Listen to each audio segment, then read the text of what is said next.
Assalamualaikum warahmatullahi wabarakatuh. Saya Hastuti, guru di SMP Negeri 105 Jakarta Barat. Saya mencoba membuat pembelajaran berdiferensiasi di kelas agar pembelajaran lebih menyenangkan dan para nanda lebih semangat belajar. Pada awalnya, saya juga ragu untuk mengimplementasikan pembelajaran berdiferensiasi di kelas. Saya biasanya mengajar dengan menyamaratakan para murid dengan satu media pembelajaran yang sama untuk semua murid. Padahal saya juga tahu sebaiknya dalam pembelajaran berdiferensiasi, guru mempertimbangkan tahap perkembangan siswa, gaya belajarnya, serta pemahaman dan hal-hal lainnya. Sehingga pembelajaran menjadi lebih menyenangkan, menarik dan berdampak. Jadi wajar saja jika para murid agak kurang termotivasi dengan pembelajaran yang saya berikan. Karena dengan materi yang masih teacher center dan peruntukannya sama untuk semua murid. Itulah tantangannya. Saya mencoba untuk mengimplementasikan pembelajaran berdiferensiasi ini di kelas saya. Langkah pertama yang saya lakukan adalah membuka rapot pendidikan sekolah tempat saya mengajar, SMP Negeri 105 Jakarta. Pada rapot pendidikan terdapat penurunan di kualitas pembelajaran. Lalu saya coba pelajari akar masalahnya. Langkah kedua yang saya lakukan adalah mengikuti pelatihan mandiri di platform Merdeka Mengajar (PMM) sebagai salah satu upaya yang bisa dilakukan melalui peningkatan kompetensi GTK dan kebijakan yang menunjang aktivasi kognitif. Saya memilih topik diferensiasi pembelajaran untuk konten, proses, dan produk. Langkah ketiga, saya membuat dan menyebarkan kuesioner tentang gaya belajar murid yang saya ambil dari buku Pentingnya Memahami Gaya Belajar, terbitan dari Kemdikbudristek. Kuesioner terdiri dari 14 pertanyaan yang saya buat di Google Form dan saya bagikan tautannya kepada murid untuk mengetahui tipe gaya belajar murid. Hasilnya adalah 32 siswa yang mengisi kuesioner di kelas 8A, 53% siswa memiliki kecenderungan gaya belajar visual, 28%-nya auditori dan 19% kinestetik. Dari data inilah saya mulai merancang pembelajaran berdiferensiasi seperti apa yang akan saya terapkan di kelas. Tentunya yang menyenangkan, menarik dan memenangkan hati murid. Langkah keempat, tentu saja saya mencoba meminta arahan dahulu kepada pimpinan di sekolah tempat saya mengajar. Saya juga berdiskusi dengan rekan sejawat untuk penerapan pembelajaran berdiferensiasi ini. Praktik baik ini saya beri judul Berdasi di Konser Mpok Robot AI. Berdasi merupakan singkatan dari pembelajaran berdiferensiasi dan konser merupakan singkatan dari kunci, optimalisasi, sumber daya, evaluasi, dan refleksi. Langkah kelima adalah mencari literasi tentang pembelajaran berdiferensiasi.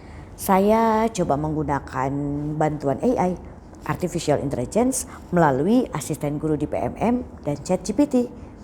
Bagaimana penerapan gaya belajar dalam konten, proses, dan produk untuk siswa SMP, sehingga muncul beberapa alternatif solusinya. Langkah keenam, guru membuat konten pembelajaran berdiferensiasi. Untuk murid bergaya belajar visual, guru menyiapkan materi bahan tayang.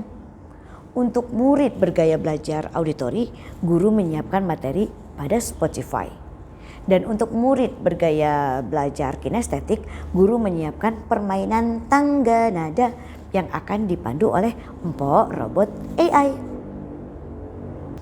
Panduan permainan dari Mpok Robot mempergunakan aplikasi Scratch dan pada pelaksanaannya permainan tangga nada ini dilakukan secara manual. Dibuat secara manual dengan memanfaatkan spanduk bekas yang ada di sekolah dan pada beberapa kotaknya terdapat barcode yang berisi materi pembelajaran. Yuk kita mulai pembelajarannya. Assalamualaikum warahmatullahi wabarakatuh.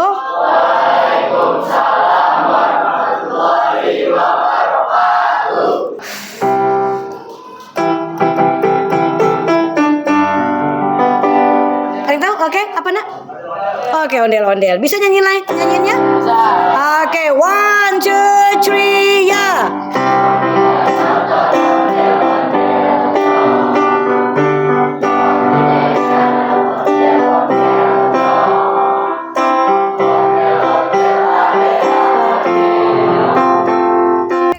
Langkah ketujuh, saat di kelas, guru memberikan tes pemahaman kepada siswa terkait materi bernyanyi lagu daerah dengan menggunakan aplikasi Kahoot, dan yang memiliki tingkat pemahaman sangat baik akan menjadi ketua kelompok.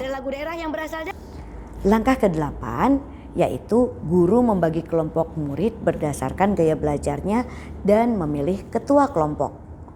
Mpok Robot bertugas sebagai pewara, pembawa acara pada kegiatan pembelajaran ini. Langkah ke-9, murid belajar sesuai dengan gaya belajarnya. Para murid dengan kecenderungan visual diberikan bahan tayang dan berdiskusi di kelompoknya.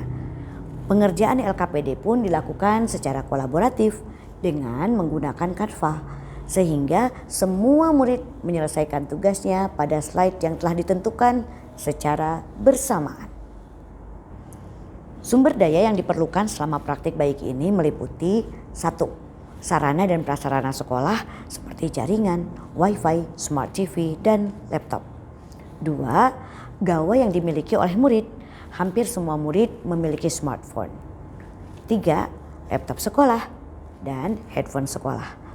Kemudian 4. Kesediaan orang tua dalam membantu kegiatan pembelajaran yang berdiferensiasi. 5. Kepala sekolah dan rekan sejawat yang mendukung selama praktik ini dilakukan. Dan yang keenam, kemampuan guru dalam memanfaatkan berbagai aplikasi untuk pembuatan media pembelajaran. Setelah dilaksanakan pembelajaran berdiferensiasi dengan mengintegrasikan media digital dan literasi berdasarkan observasi dan penilaian yang dilakukan, dampaknya sangat terlihat dan antusias para murid itu meningkat karena mengikuti rangkaian pembelajaran yang lebih menarik. Dan kehadiran Mpok Robot AI ini membawa nuansa kearifan lokal tersendiri. Robot yang dihiasi dengan aksesoris nuansa Betawi membawa warna dalam pembelajaran berdiferensiasi ini.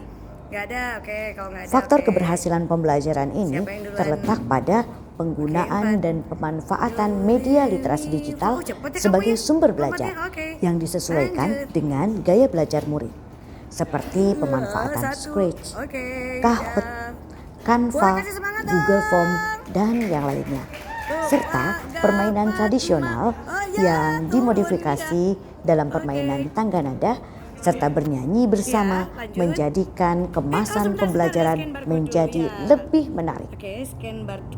Demikian praktik baik berdasi di konser Mpok Robot AI. Berdasi merupakan pembelajaran berdiferensiasi dan konser merupakan kunci optimalisasi sumber daya, evaluasi, dan refleksi. Semoga dengan praktik baik ini dapat memberikan inspirasi bagi rekan-rekan guru dan dapat memberikan manfaat bagi sekolah pada khususnya dan dunia pendidikan di Indonesia pada umumnya. Salam semangat dan bahagia untuk semua. Pastikan untuk tetap unggul dan terus berkarya di mana saja, kapan saja, dengan siapa saja. Belajar bareng Bu Guru Astuti hari ini tuh menyenangkan sekali gak sih? Karena kita menggunakan Kahoot untuk belajar sambil bermain. Hari ini saya melihat pembelajaran Ibu Guru Astuti itu menyenangkan, bervariasi, dan membuat anak-anak itu nggak boring. Pembelajaran menjadi lebih variatif dan menarik. Salam semangat dan selalu berkarya. Terima kasih. Selamat dan sukses untuk Ibu Guru Astuti. Kami tunggu karya-karya selanjutnya. Mudah-mudahan apa yang digapai oleh Bu Astuti bisa tercapai dengan baik, bisa mendapatkan hasil yang sangat baik, dan bisa memberikan motivasi dan inspirasi kepada teman-teman kita di 105.